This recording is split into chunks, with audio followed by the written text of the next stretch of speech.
Hello and welcome students, Gyanjyoti coaching সেন্টারের পক্ষ থেকে তোমাদের সকলকে আরও একবার স্বাগত। আজকে আমরা আলোচনা করব তোমাদের সিলেবাস নিয়ে। ঠিক আছে, সিলেবাস নিয়ে আমরা বিস্তারিত আলোচনা করব। দেখো, শুরুতেই আমি এটা বলতে চাই না যে আমাদের চ্যানেল সাবস্ক্রাইব করে রেখো বা পাশে থাকা বেল আইকন প্রেস করে রেখো বা আমাদের কন্ট্যাক্ট নাম্বার দেওয়া আছে, আমাদের সাথে যোগাযোগ করতে পারো।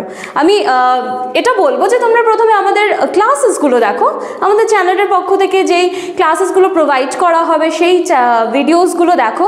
সেটা দেখার পরে যদি তোমাদের মনে হয় যে হ্যাঁ ইনফরমেটিভ ভিডিও তোমরা পাচ্ছ, অল্প কিছু হলেও তোমরা আমাদের থেকে শিখতে পারছো, তখন তোমাদের ইচ্ছে হলে তোমরা আমাদের চ্যানেল সাবস্ক্রাইব করে পাশে থাকা বেল আইকন প্রেস করে অল করে রাখতে পারো। এবং আমাদের কাছে পড়তে চাইলে তোমরা ডেসক্রিপশন বক্সে দেখবে দুখানা কন্ট্যাক্ট নাম্বার দেওয়া আছে, যে কোনো একটি নাম্বারে কল করে আমাদের সাথে সরাসরি যোগাযোগ করতে পারো। চলো, অতিরিক্ত কথা না বাড়িয়ে আমি এবার আলোচনার বিষয়ে ফিরে আসছি। ঠিক আছে, এডুকেশন সিলেবাস রয়েছে তোমাদের, এটা নিয়ে আলোচনা করব। তোমাদের সবার প্রথমে রয়েছে ইউনিট 1। হ্যাঁ, চলো ইউনিট 1-এ কি রয়েছে? Concept of education. এবার এই কনসেপ্ট অফ এডুকেশনের মধ্যে দেখো সবার প্রথমে কি আছে? Narrow and border concept of education, মানে শিক্ষার সংকীর্ণ অর্থে শিক্ষা এবং ব্যাপক অর্থে শিক্ষা। এই বিষয়টা এখানটা তোমাদেরকে কমপ্লিট করতে হবে।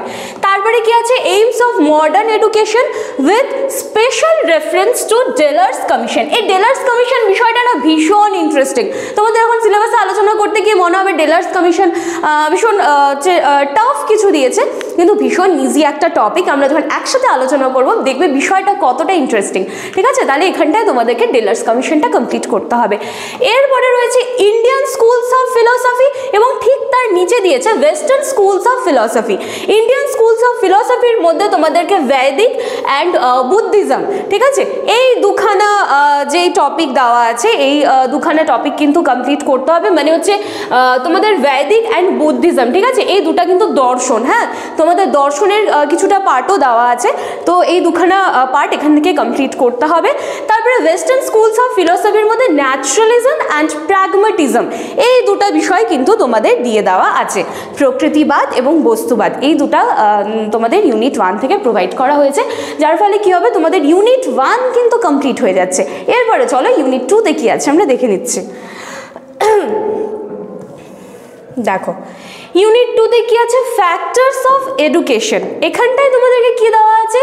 চাইল্ড লার্নার, এবং সেখান থেকে influence of heredity and environment on the learner, মানে এখান থেকে না ওই বংশগতির প্রভাব, পরিবেশের প্রভাব, এই বিষয়গুলো তোমাদেরকে এখান থেকে ক্লিয়ার করতে হবে।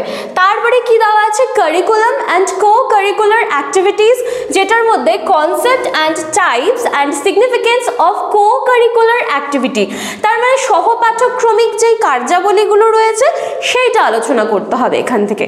আচ্ছা, তারপরে কি আছে? এডুকেশনাল ইনস্টিটিউশনস, যেটার মধ্যে informal, formal and non formal, ঠিক আছে, এই বিষয়গুলো কিন্তু তোমাদেরকে ইউনিট 2 থেকে কমপ্লিট করতে হবে। তাহলে সাকসেসফুলি ইউনিট 1, ইউনিট 2 আমাদের সুন্দরভাবে শেষ হয়ে যাবে। আচ্ছা, এরপরে চলো ইউনিট 3-তে দেখে নিচ্ছি। ইউনিট 3-তে কি আছে? দেখো ইউনিট 3-তে কি আছে? Child centrism and play way in education. তার মানে কি? চাইল্ড সেন্ট্রিজম মানে হচ্ছে শিশু কেন্দ্রিক যে শিক্ষাটা রয়েছে, ঠিক আছে, সেই বিষয়টা বলা হচ্ছে এখানে তোমাদের। এবার এটার মধ্যে দেখো concept of child centrism in education, তারপরে characteristics and significance of child centrism in education দেওয়া আছে, এবং তারপরে রয়েছে concept of play and work, মানে খেলা মাধ্যমে কিভাবে আমরা বাচ্চাদেরকে পড়াশোনায় এঙ্গেজ করতে পারি, এই যে বিষয়টা রয়েছে সেটা।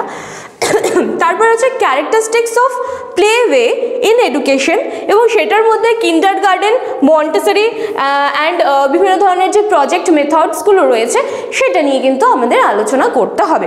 তাহলে হয়ে গেল এই তোমাদের সিলেবাস নিয়ে বিস্তারিত আলোচনা। এবং এর সাথে সাথে এটা আমাদের লাস্ট স্লাইড।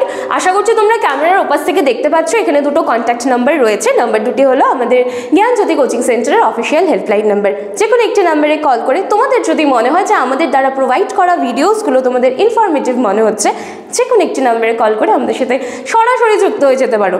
দেখা হচ্ছে নেক্সট দিনের ক্লাসে। আজকে আলোচনা করা সিলেবাসের প্রতিটা টপিক নিয়ে কিন্তু আমি ডিটেইলস ক্লাস তোমাদের করাবো। দেখা হচ্ছে নেক্সট দিনের ক্লাসে। Thank you.